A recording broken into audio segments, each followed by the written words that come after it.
Today we are going to use the explicit trade method to divide again, but this time we're going to use it to divide decimals. You see that I've already written my problem here. I've got it divided into columns by place value.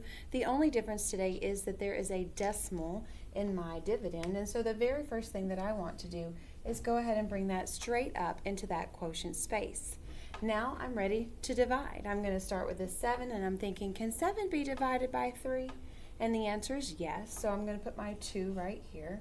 And I picked 2 because 3 times 2 is 6. And if I subtract that 6, I have 1 left. You remember, if we have something left, then we trade it back to this next column. And now the number that I'm thinking about is 11. If I have 11 things, can it be divided by 3? Yes, it can. So again, I'm thinking about my 3 facts. What's the closest I can get to 11? And that would be 3, because 3 times 3 is 9. I'm ready to subtract again, and I'm thinking 11 take away 9 is 2. Trading back to my last column, here I am in this hundredths place, and I'm thinking about 21. Can 21 be divided by 3?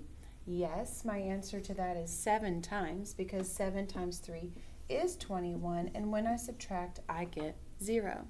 Now that makes my quotient 2 and 37 hundredths. I wanted to point out my reminder here, or a little note I have here for you, that when I subtracted here in my last place value, the hundredths this time, I had 0. You cannot have a decimal and a remainder. For us, our problems will always end in that hundredths or thousands place value.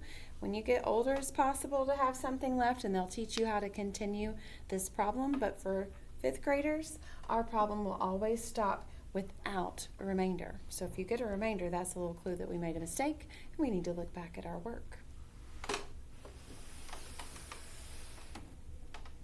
The next problem we're going to look at is one with a 2-digit divisor. Our steps are going to be the same, but this time I'm just dividing by a 2-digit number, so it never fits into that first digit by itself.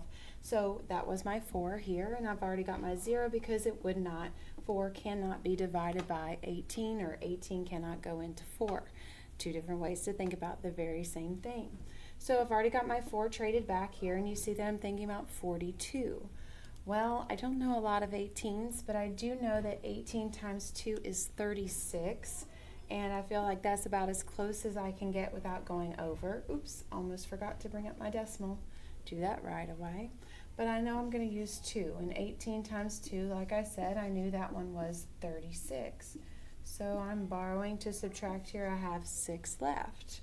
Well, trading that back here to my 10ths place, and I have 64. I told you I knew 18 times 2 is 36. That's about the only 18 I know other than 18 times 1. And so off to the side here, I'm going to guess 5. 8 times 5 would be 40. 5 times 1 is 5, plus 4 is 9. So you see I went over. That's not okay. So let's see. Let's drop down to 4. 8 times 4 would be 32. And I'm still too big, so it must be 3.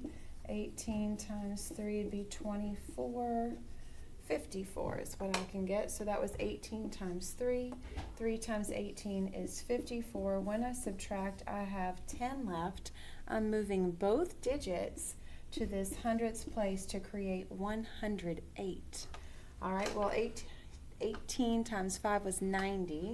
And so I'm going to guess I could do at least 6. Let's try this one off to the side. Sometimes it's just guess and check, and I have to do a little bit of work. 6 times 8 is 48. 6 times 1 is 6, plus 4 is 10, making that 108 that I needed. So let's do 6 right here. 6 times 18 was exactly 108. Again, when I subtract, I get 0 because I cannot have a remainder. So my quotient is 2 and 36 hundredths.